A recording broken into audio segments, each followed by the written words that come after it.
Here at the Sugar Bowl playoff semifinal, a lot of people are talking about this. It feels like a really big game for the Big Ten, beyond just the two teams here.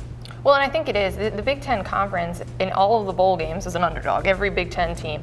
And I think, they've already won a couple games, but this is the game where everything's at stake, the whole perception of the league. And I think even if Ohio State just keeps it close with a third-string quarterback, that'll help heading into next season. The narrative will change or shift a little bit based on what Ohio State does. I agree with you, and I think the big thing here is that Ohio State has an opportunity to put some perceptions to rest.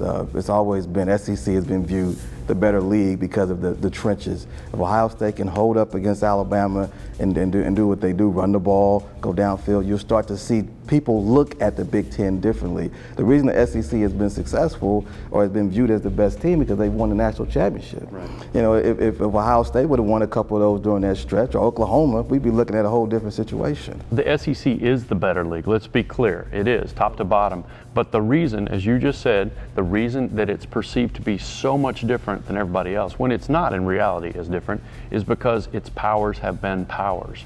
And that's what Ohio State needs to do. That's why Harbaugh coming to Michigan matters so much. They need, in the Big Ten, their powers to be powers.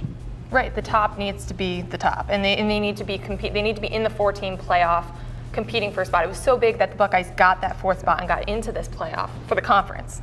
No question. And then on top of that, the SEC, there was talk throughout the year, can 2 teams get in?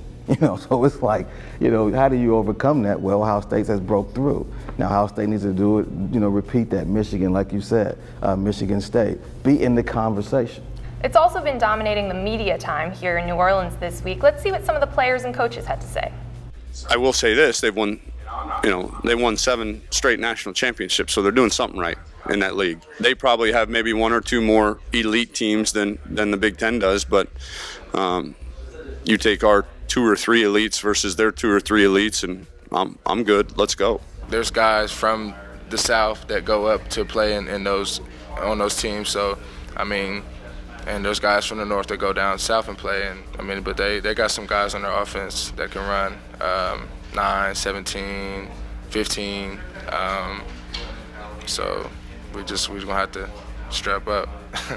The Buckeyes can change the perception going into next year. But for it to stick, the Big Ten has to keep doing it, and they need to win a game in the playoff. They need to win a national championship at some point.